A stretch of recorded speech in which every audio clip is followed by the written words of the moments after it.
preferably say like if your orientation is, say, you should come at least 10 days before orientation, in my view. So that gives you enough time to get set up, and then like once the orientation starts, you can just get into the grind of college. As for the orientation part, I feel your individual school orientation is more important than the overall university orientation almost, because your school and your program orientation kind of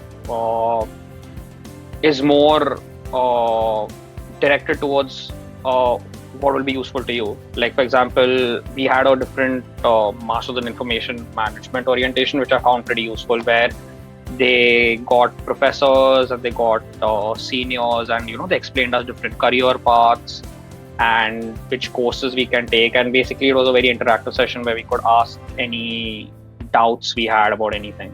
So I felt the program orientation in itself was pretty useful when we attended that.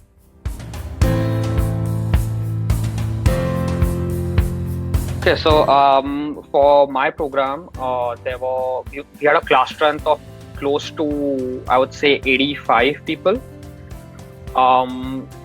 Within that class, I would say around 40 to 50 were Indians, if I'm not mistaken.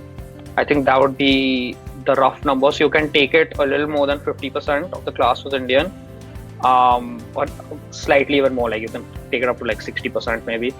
And the rest, there were a lot of people from other countries in Asia as well. Like the majority of the others were Chinese, and there were some people from Korea and Vietnam, and obviously there were some Americans as well.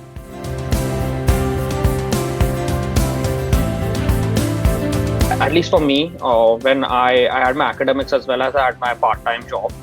So with the combination of both of them, like, it became pretty difficult to kind of do non-academic things as such.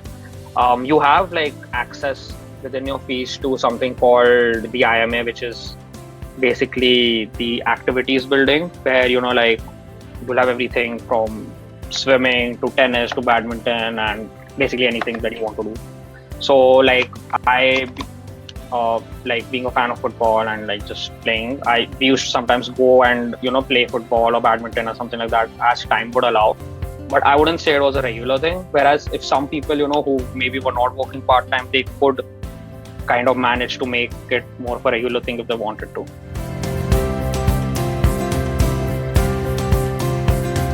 For leaving for the States, like, I was very interested in pursuing something related to data science.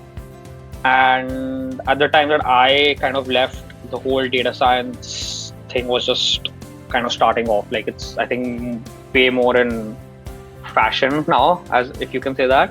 But when I left, it was kind of picking up at that time. And University of Washington, like the information management course that we had, was one of the very few courses that had a very good data science track within it. So like I was able to specialize in both data science as well as business intelligence, which was my primary aim in coming here. Additionally, I think why I chose information management was like, because there was always an option, I think, of if I didn't like data science, in case I didn't like it, there was some kind of other specialization or something that I could take up.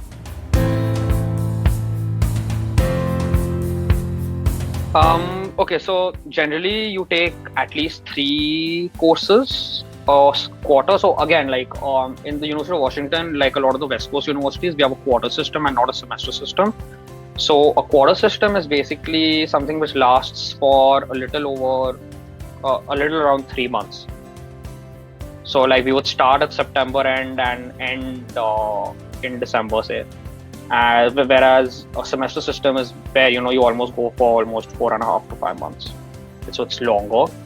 So yeah, so like the quarter system, because of that, it can make things a bit not hectic, but I would say like it's sort of cramped, the quarter. So we had, say, like as I said, we have 3 courses. So I would say like out of 4 days out of 5 in the week, I would have classes at least. Like a lot of the courses would have classes twice a week, like most of them. So, and the classes are generally close to like three hours each. So that would kind of take up a lot of your day.